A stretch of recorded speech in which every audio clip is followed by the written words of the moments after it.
Amém, pessoal? Amém. Vamos à palavra de Deus. A gente tem combinado com o pastor Marcos vir para pregar aqui, né? Carta aos Romanos capítulo 2, vamos lá, gente. Hoje nós temos que correr em razão do tempo. Romanos capítulo 2.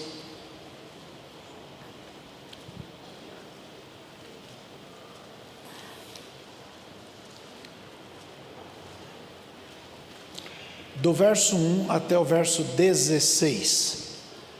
A leitura por si só já tem muito a nos ensinar. Quem já achou, diga eu achei, pastor. Esse barulho de Bíblia, gente, é maravilhoso, sabia? É o barulho mais bonito que tem na igreja, é esse. Vamos lá, gente. 1, 2, 3.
Amém?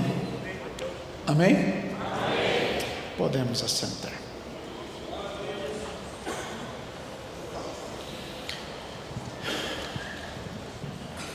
Jesus declarou que cada um dos discípulos deve levar a sua cruz. E nesse ensinamento de levar a cruz, Jesus aponta 2 fatores que indicam para a gente o que significa isto. O primeiro deles é renunciar a si mesmo. O segundo deles é fazer uma escolha definitiva. Primeiro, renunciar a si próprio. Segundo, fazer uma escolha definitiva. Por que isso é importante? Porque Jesus disse: qualquer um que tomar a mão no arado e voltar atrás, a minha alma não tem prazer nele. Então é uma escolha definitiva. Está claro aí, gente? Está claro, gente? Sim. Alex, me ajuda aqui que eu não estou me ouvindo muito bem, não. No livro de Mateus, capítulo 16, verso 27, Jesus diz que o Filho do Homem virá na glória do seu Pai, com os seus anjos, e então dará a cada um, segundo as suas obras. Diga aí, segundo as suas obras. De novo. Segundo as suas obras.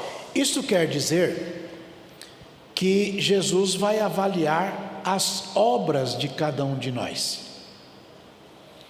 Alguém dirá assim: mas pastor, a salvação não é pela graça? É, mas ele vai avaliar as obras. Está claro aí? Sim ou não? Ok. Mesmo aquelas pessoas que manifestam a sua fé em Jesus e decidiram seguir a Jesus com a sua cruz, também serão avaliados cada um segundo a sua obra. Então, quando Jesus subiu ao céu, depois que ele ressuscitou, 40 dias depois que ressuscitou, a igreja se espalhou pelo mundo. Ficou primeiro um período presa ali em Jerusalém, mas depois, com a perseguição, a igreja se espalhou. E na medida que a igreja se espalhou, ela começou a ter fundamentos que a Bíblia chama de fundamento dos apóstolos, que eram aqueles 12 irmãos que foram chamados por Jesus. Um foi tirado, colocado o outro no lugar, o Matias, e aí a partir dali houve o fundamento dos apóstolos. E isso está lá em Atos 2,42, depois vocês lêem. Então a doutrina dos apóstolos era como que uma direção, um norte para toda a igreja. E a partir desta observação, a gente precisa entender o que os apóstolos falavam sobre a igreja. Está claro aí, gente? Efésios capítulo 2, verso 20, a Bíblia diz: edificados sobre o fundamento dos apóstolos e dos profetas, de que Jesus Cristo é a principal pedra da esquina, no qual todo edifício bem ajustado cresce para templo santo do Senhor, no qual também vós juntamente sois edificados para a morada de Deus em Espírito. Um irmão nosso, chamado Judas, que era apóstolo de Jesus, não o Iscariotes, o outro Judas, fala para a igreja que a igreja se lembre sempre do fundamento, daqueles obreiros que ensinaram os fundamentos da fé, né? Em Judas capítulo 1 verso 17, só tem um capítulo, né? Diz assim: lembrai-vos das palavras que vos foram preditas pelos apóstolos de nosso Senhor Jesus Cristo. Então, sempre a igreja ouviu aqueles irmãos que foram instrumentos de Deus para que tivéssemos isto aqui em nossas mãos. Está claro aí, gente? Então, entre os apóstolos havia um consenso de trabalho, porque todos eles foram enviados pelo mesmo Senhor, que é Jesus. E um desses irmãos é o Pedro. Vai lá na segunda carta de Pedro, capítulo 3, verso 1 a 3, diz assim: amados, escrevo-vos agora esta segunda carta, em ambas as quais desperto com exortação o vosso ânimo, para que vos lembreis das palavras que primeiramente foram ditas pelos santos profetas, e do mandamento do Senhor e Salvador, mediante os vossos apóstolos, sabendo primeiro isto, que nos últimos dias virão escarnecedores, andando segundo as suas próprias concupiscências. Então, Pedro está informando para a igreja que há um fundamento e que nos tempos finais haveriam pessoas falsas trazendo ensinamentos falsos. Do verso 5 para frente, diz assim: essas pessoas falsas voluntariamente ignoram que pela palavra de Deus já desde a antiguidade existiram céu e terra, a terra que foi tirada da água e vive, subsiste no meio da água, isto a ciência mostra hoje, pelas quais coisas pereceu o mundo de então, coberto pelas águas do dilúvio, mas o céu e a terra, que agora existem, pela mesma palavra, se reservam como tesouros e se guardam para o fogo até o dia do juízo e da perdição dos homens ímpios. Mas, amados, não ignorem uma coisa, que um dia para o Senhor é como 1000 anos como um dia. O Senhor retarda a sua promessa, ainda que alguns a tenham por tardia. O Senhor não retarda a sua promessa, ainda que alguns a tenham por tardia, mas Ele é longânimo para convosco, não querendo que alguns se percam, senão que todos venham a arrepender-se. Então, este é o objetivo de Deus. Dentre os escolhidos por Deus, por Jesus, está também o Tiago, além do Judas, além do Pedro, tem também o Tiago. E Paulo diz que esse Tiago, que está lá na Bíblia, no finalzinho da Bíblia, Paulo diz que este é o Tiago, irmão de Jesus. Este Tiago afirma uma coisa que a gente precisa guardar, e eu peço que vocês prestem sua atenção. Tiago capítulo 2, verso 18, vai lá. Alguém dirá: tu tens a fé, eu tenho as obras. Mostra para mim a tua fé, se você der conta, sem obras, e eu vou mostrar para você a minha fé através das minhas obras. A obra não salva ninguém, mas a fé é revelada pela forma que a gente vive. Entenderam bem? Diga aí: a fé não salva ninguém, a graça nos salva, mas pela fé a gente entra na graça, ok? Pela fé temos entrada a esta graça, na qual estamos firmes. Então, somos salvos pela graça, mas entramos na graça pela fé. Mas a fé é mostrada, demonstrada, revelada pela forma que a gente vive. Entenderam bem? As nossas obras revelam a fé que a gente diz que tem. Está claro aí? Sim ou não? Sim. Muito bem. Vamos lá de volta. Tiago capítulo 2, verso 19 agora. Você crê que há um só Deus? Ok. Os demônios também acreditam. Acreditam e ficam todo tremendo. Então dizer que crê em Deus, o diabo também crê. Ok? Verso 20. Mas, ó homem vão, você quer saber que a fé sem as obras é morta? Quer uma explicação de que a fé sem obra é morta? Ok. Ele dá o exemplo do Abraão. Abraão, nosso pai, não foi justificado pelas obras quando apareceu, ou quando ofereceu sobre o altar o seu filho Isaque. O que levou Abraão a oferecer Isaque? Não foi a fé? Foi a fé ou não foi? Ok. Mas como é que a gente descobre que ele tem a fé?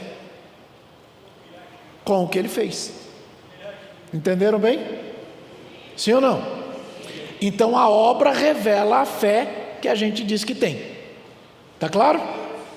Não adianta a gente ficar o tempo todo dizendo eu tenho fé, eu tenho fé, eu tenho fé, mas não age.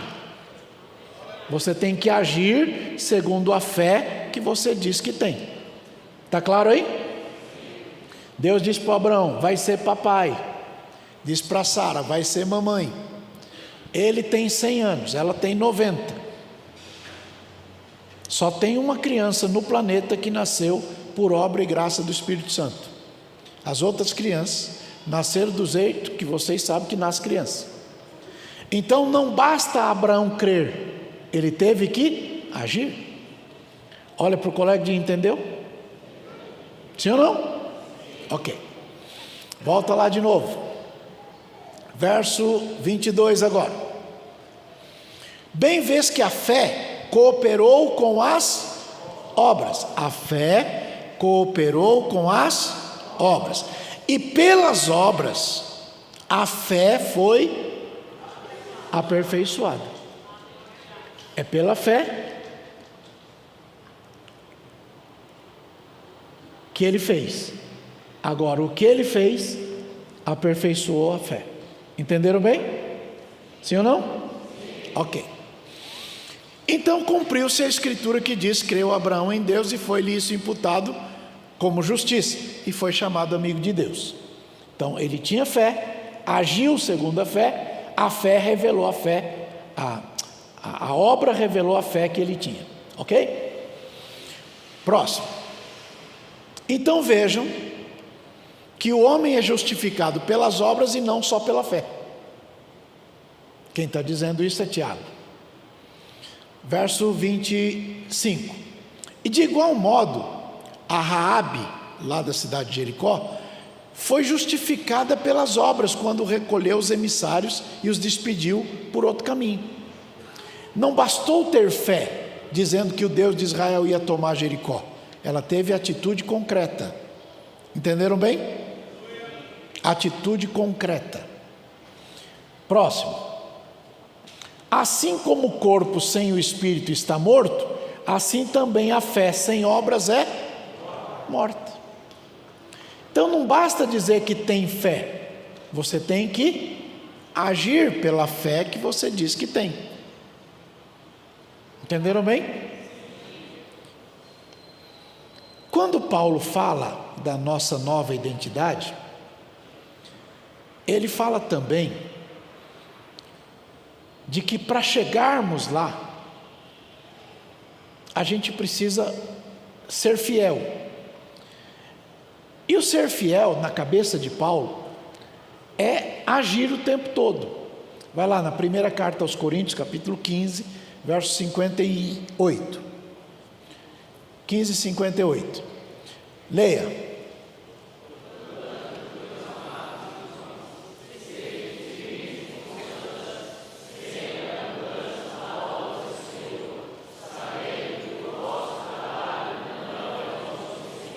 É dizer de outra forma, tem um punhado de lutas, de problemas, de dificuldades que estão do verso 57 para trás, mas fiquem firmes. Mas não é só ficar firme, é agindo segundo a fé que você diz que tem. Está claro aí? Sim ou não? Ok. Paulo vai mais fundo na segunda carta, capítulo 5, verso 10. Segunda carta aos Coríntios 5:10. Porque todos devemos comparecer ante o tribunal de Cristo. Para quê? Para quê?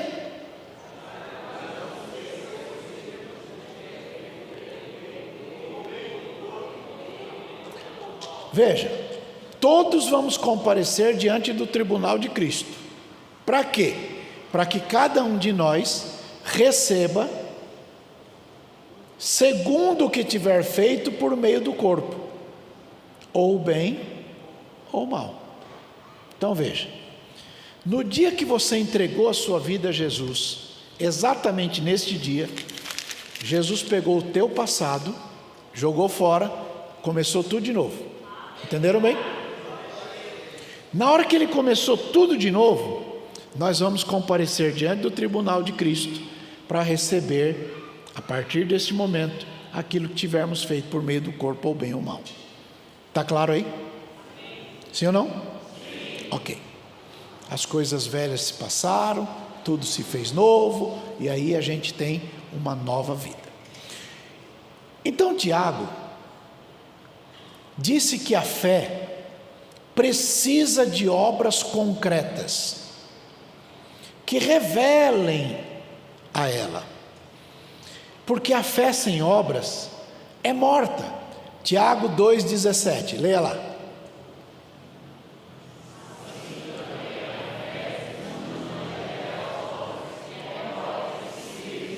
A fé sem obras é morta em si mesma.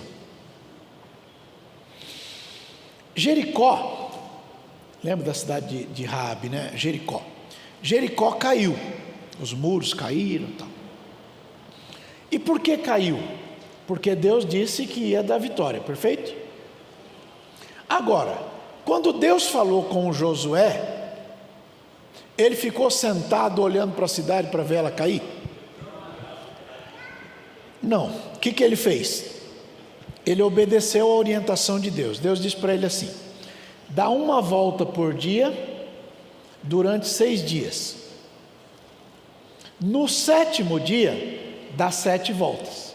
7 mais 6 são 13. Sei que já fez campanha de 7 voltas de Jericó. A turma não aprendeu a fazer conta lá. Era uma volta por dia durante 6 dias. No 7º dia, 7 voltas. Na 7ª volta do 7º dia, caíram os muros. Perfeito? E ele entrou e foi aquela vitória toda. Caiu o muro. Deus falou que ia cair. Mas a obra do Josué, em obediência ao que Deus falou, resultou naquilo. O que Deus espera de nós? Olha para o colega aí e diga: o que Deus espera da gente? Diga: número 1, que a gente creia nele e que a gente viva de acordo com aquilo que a gente diz que crê nele. Entenderam bem? É isso que Deus espera da gente. Que a gente creia nele e que a gente viva segundo a fé que a gente diz que tem. Agora veja, quando a gente lê o Apocalipse, no capítulo 14, verso 13, está escrito: ouvi uma voz do céu que dizia: escreve, bem-aventurados os mortos que desde agora morrem no Senhor, diz o Espírito, para que descansem dos seus trabalhos. Aí tem uma vírgula: e as suas obras os sigam. O que vai seguir a gente? Aquilo que a gente faz. Entenderam bem? Olha bem para o colega: a tua fé vai seguir, mas a tua obra vai seguir também. Entenderam bem? Sim ou não? Ok. Agora vê Apocalipse 20, verso 13. O mar deu os mortos que nele havia.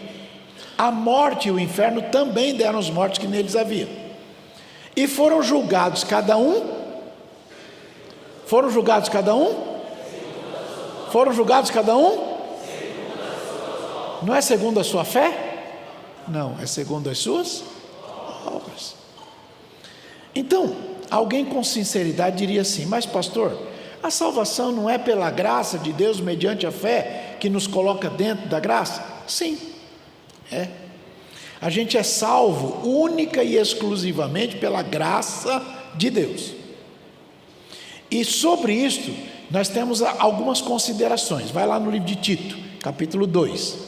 Tito, capítulo 2, do verso 1 até o 14. Tu, porém, fala o que convém a sã doutrina. Os velhos sejam sóbrios, graves, prudentes, sãos na fé, no amor e na paciência. As mulheres idosas, semelhantemente, sejam sérias no seu viver, como convém a santas.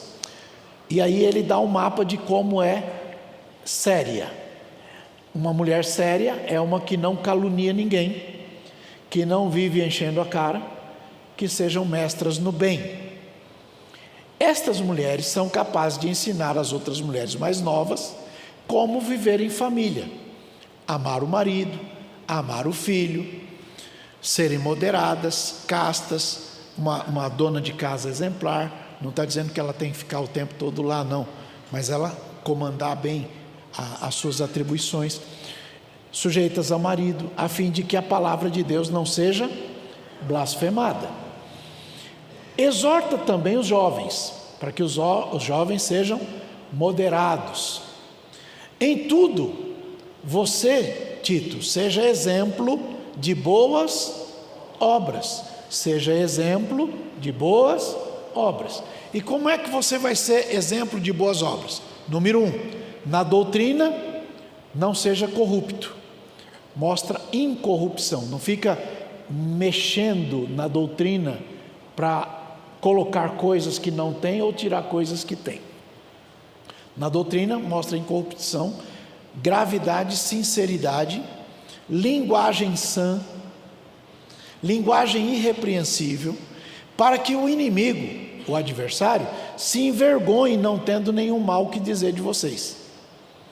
Exorta também os servos, os funcionários, a que se sujeitem aos patrões e em tudo agradem, não contradizendo, não defraudando, antes mostrando toda boa lealdade, para que em tudo sejam ornamento da doutrina de Deus, nosso Salvador.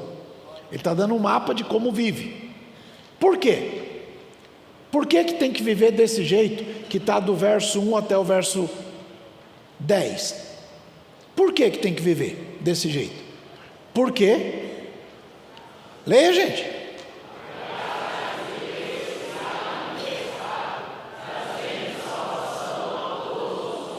Para aí. Então tem que viver daquele jeito que está do verso 1 até o verso 10. Por que tem que viver daquele jeito? Porque a graça de Deus se manifestou. Se manifestou trazendo salvação a todo mundo. Agora, como é que a graça se manifestou trazendo salvação? O que a graça fez? Veja o verso 12. Leia.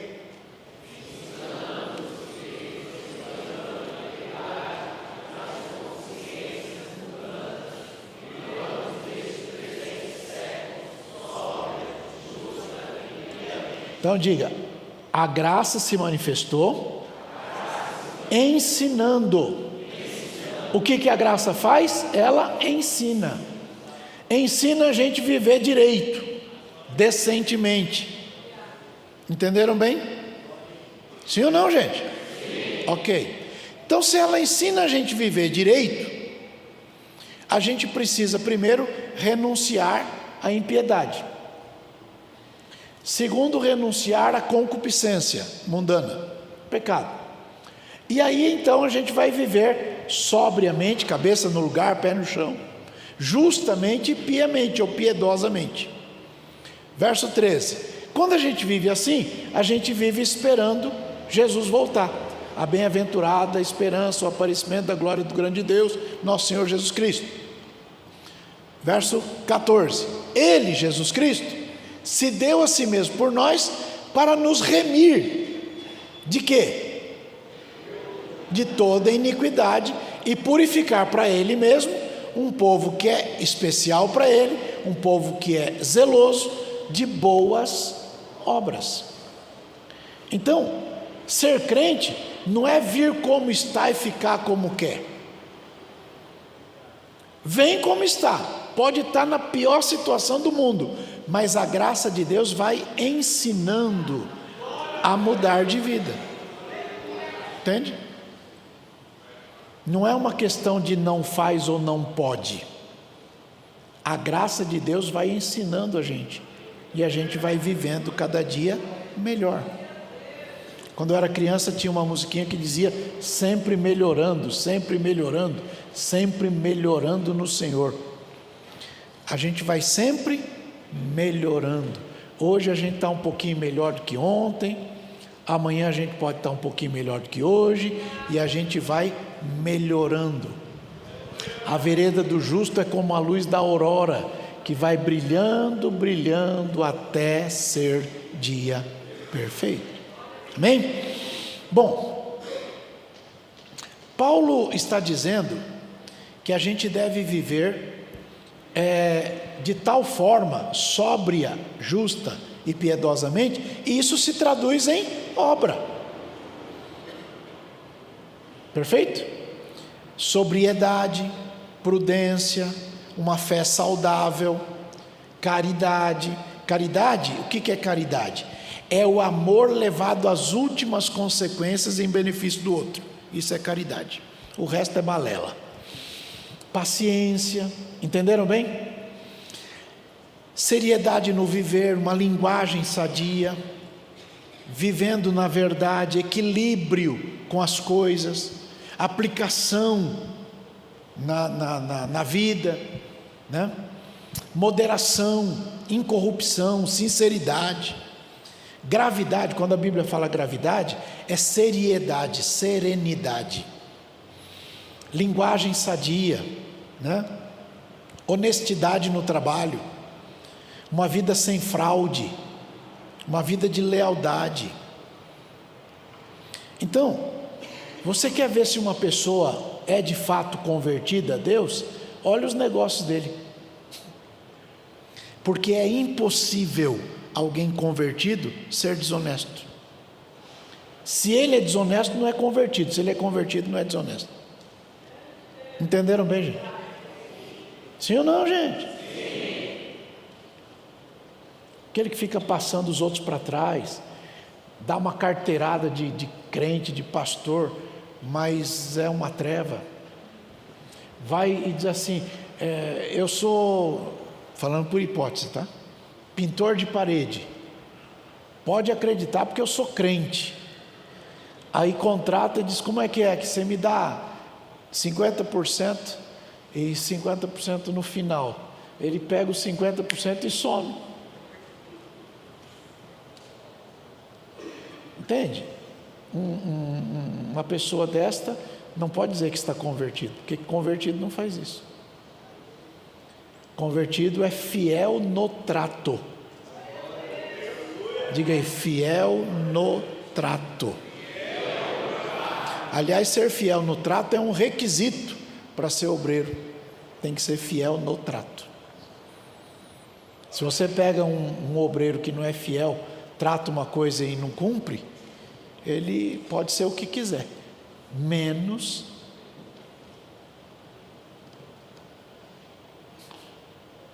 convertido. Alguém vai dizer assim, pastor, mas o importante é ter o nome no livro da vida. De fato é mesmo. Toda vez que eu falo de escatologia com alguém, em algumas bancas teológicas, eu falo, gente, o mais importante não é saber se é pré, prós, mid, meso, não, o mais importante é saber se o seu nome está no livro da vida, porque se ele estiver no livro da vida, vem o que vier, está seguro, né? O problema é chegar lá e o nome não está lá, aí vai dar rolo. Agora veja, Apocalipse capítulo 20, verso 12, Apocalipse 20, 12. Vi os mortos grandes e pequenos que estavam diante do trono, e abriram-se os livros, e abriu-se outro livro, que é o livro da vida, e os mortos foram julgados pelas coisas que estavam escritas nos livros, vírgula, leia. Importante está lá, mas o julgamento é segundo as suas obras. Entendem? Sim ou não, gente? O jeito de se livrar da pena por causa de uma obra mal feita é arrependimento. Entendem? Apocalipse capítulo 16, verso 11, diz assim, 16, 11. Travou o trem lá, vou ler aqui mesmo. E por causa das suas dores e por causa das suas chagas, blasfemaram do Deus do céu e não se arrependeram. Tem gente que sofre, mas não se arrepende. Uma vez aqui, muitos anos, deve ter uns 20 anos atrás, um irmão aqui estava fazendo umas bobagens lá. E aí ele disse assim, pastor, eu sei que estou errado, mas eu vou continuar. Eu falei, então sai de perto de mim. Vai que cai um raio na tua cabeça e pega em mim também, sai fora. Não é? Tem gente que mesmo que saiba, não se arrepende. Isso é um problema. O que eu estou tentando ensinar aos irmãos é que por mais que a gente viva convicto de que a nossa salvação depende exclusivamente da graça de Deus, nós precisamos viver dignamente, segundo a vocação do nosso chamado para a salvação. Entende? Para que o evangelho não seja escandalizado. Filipenses capítulo 1, verso 27, diz assim, somente deveis portar-vos dignamente, conforme o evangelho de Cristo, portar-vos dignamente conforme o Evangelho de Cristo, para que quer vá e vos veja, quer esteja ausente, ouça acerca de vocês que vocês estão num mesmo espírito, combatendo juntamente com o mesmo ânimo pela fé do Evangelho. Ou seja, viver direito. Olha para o colega e diga: crente precisa se esforçar para viver direito. Aliás, a Bíblia diz que nós fomos chamados à santificação. Está escrito. Então, não é ter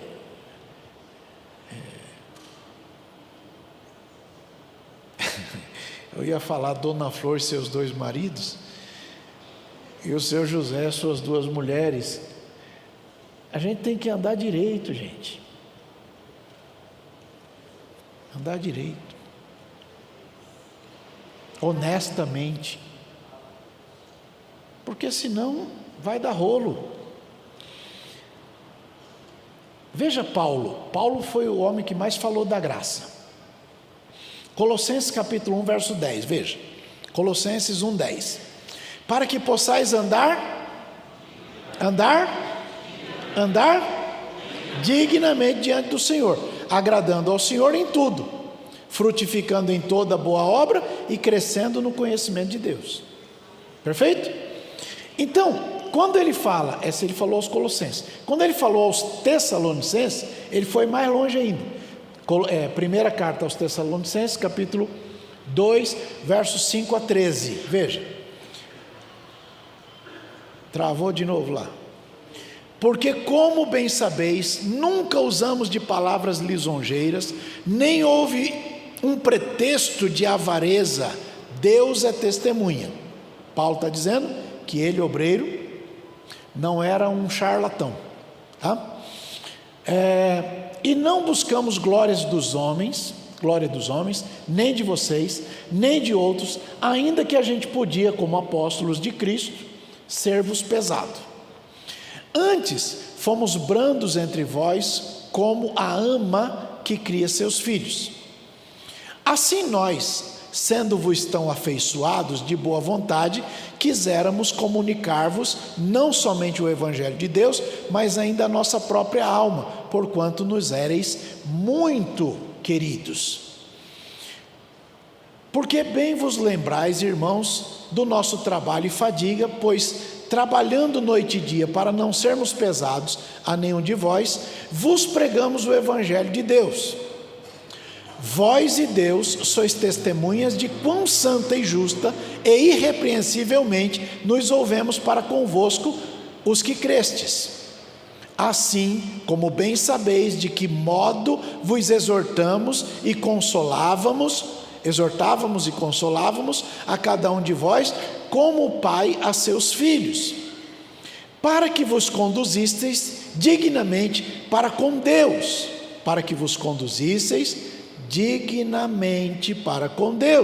que vos chama para o seu reino e glória.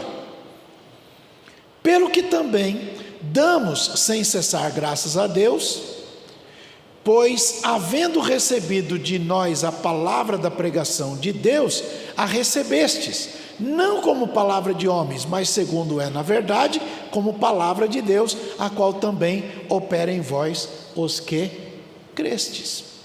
É dizer de outra forma, o grande pregador da graça está dizendo: a graça salvou a gente, mas a gente tem que andar decentemente. Entenderam bem? Diga aí: a graça salvou a gente, mas nós temos que andar decentemente. Tá certo? Alguém vai ser insistente, vai dizer: pastor, não está escrito que onde abundou o pecado, superabundou a graça? Está escrito. Vai lá, Romanos capítulo 5, verso 20. Romanos 5, 20. Veio, porém, a lei para que a ofensa abundasse, mas onde abundou o pecado? Para quê? Verso 21. Para que assim como o pecado reinou na morte, também a graça reinasse pela justiça para a vida eterna, por Jesus Cristo nosso Senhor. Ok, então, onde abundou o pecado, Onde abundou o pecado? Ok. Vira e vai até o capítulo 6, mesmo livro, verso 1, do 1 até o 4. Somos salvos pela graça, onde abundou o pecado, superabundou a graça. Então o que a gente vai dizer, se onde abundou o pecado, superabundou a graça? Vamos permanecer no pecado, para que a graça seja mais abundante?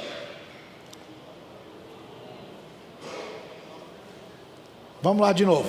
Onde abundou o pecado, superabundou a... Agora, se a graça superabundou onde havia pecado, a gente vai permanecer no pecado para que a graça seja mais abundante, é isso? Não. Verso 2, vamos lá. De modo nenhum. Nós que estamos mortos para o pecado, como que a gente vai viver ainda no pecado? Verso 3. Ou vocês não sabem que quando nós fomos batizados em Jesus Cristo, fomos batizados na morte dele? De sorte que fomos sepultados com ele pelo batismo na morte, para que, como Cristo ressuscitou dos mortos pela glória do Pai, nós também devemos andar em novidade de vida. Olha para o colega e diz: a gente não vive mais como vivia antes. Por isso que Paulo dizia assim: o que mentia não mente mais, o que furtava não furta mais, antes trabalha com a mão para ter com que se sustentar e ainda ajudar o outro. O que se prostituía não se prostitui mais. É uma vida nova. Chacoalhe o colega e diga: vida nova. Por quê? Porque a graça se manifestou salvando. Já que a graça nos salvou, agora nós temos uma vida nova. Paulo disse a Tito, como a gente já leu, que a graça se manifestou ensinando a gente. E essa informação é muito importante, porque se a graça nos ensina, a gente precisa descobrir o que vai fazer com o que ela ensina. Diga aí, se a graça ensina, a gente precisa descobrir o que vai fazer com o que ela ensina. Ou a gente absorve,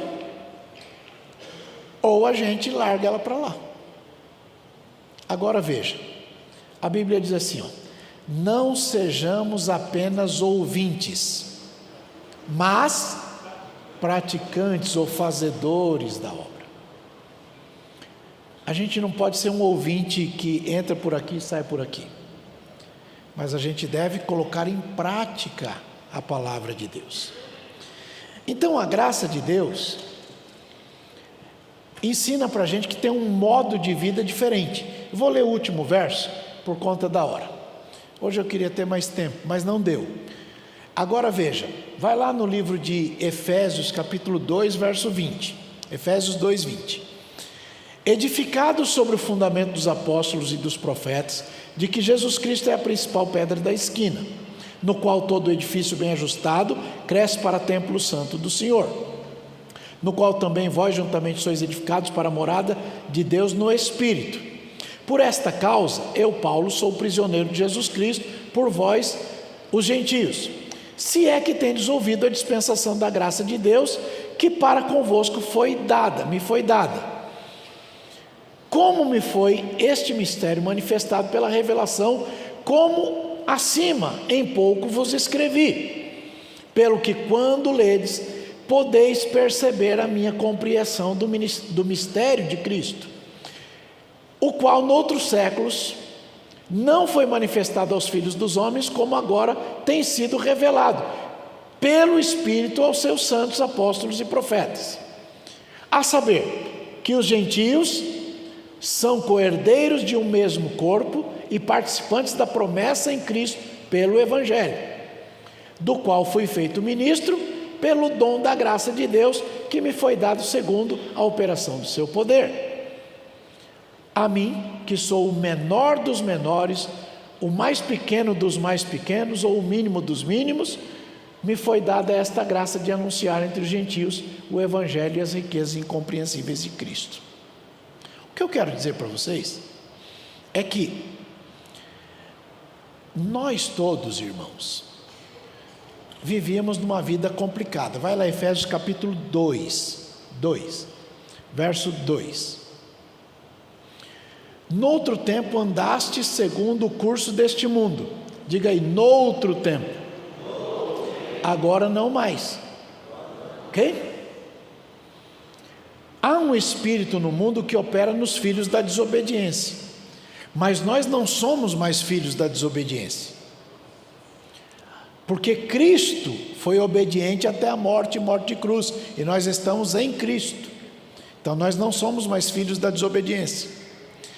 Quando a gente era filho da desobediência, tinha um espírito que operava nos filhos da desobediência. Agora, entre os quais nós também antes, diga aí, antes, andávamos. Mas a gente não anda mais. Antes a gente fazia a vontade da carne, vontade dos pensamentos, e éramos por natureza filhos da ira, como os outros também eram. Mas Deus, que é riquíssimo em misericórdia, pelo seu muito amor com que nos amou, estando nós ainda mortos em nossas ofensas, nos vivificou juntamente com Cristo, pela graça sois salvos. Diga aí, somos salvos pela graça, para não andar do jeito que a gente vivia antes. Entenderam bem? E nos ressuscitou juntamente com Ele, e nos fez assentar nos lugares celestiais em Cristo Jesus, para mostrar nos séculos vindouros as abundantes riquezas da sua graça pela sua benignidade para conosco em Cristo Jesus. Porque pela graça sois salvos por meio da... E isso não vem de vós, é dom de... Não vem de obras, para que ninguém... Porque somos feitura sua, criados em Cristo Jesus, para as boas obras. Diga aí, somos salvos pela graça, para as boas obras. Entenderam bem? Diga aí, somos salvos pela graça, para as boas obras. Que boas obras? Aquelas que Ele preparou de antemão para que a gente andasse nelas. Entenderam bem? Então, eu espero que os irmãos sempre tenham guardado no seu coração que nós somos salvos pela graça. E isto é assim, porque a obra não tem poder de redenção. Poder de redenção é só o sangue de Jesus Cristo. Entendem? Mas nós fomos salvos pela graça, para as boas obras. Amém? Olha para o vizinho e diga: Deus te abençoe. É a palavra de Deus.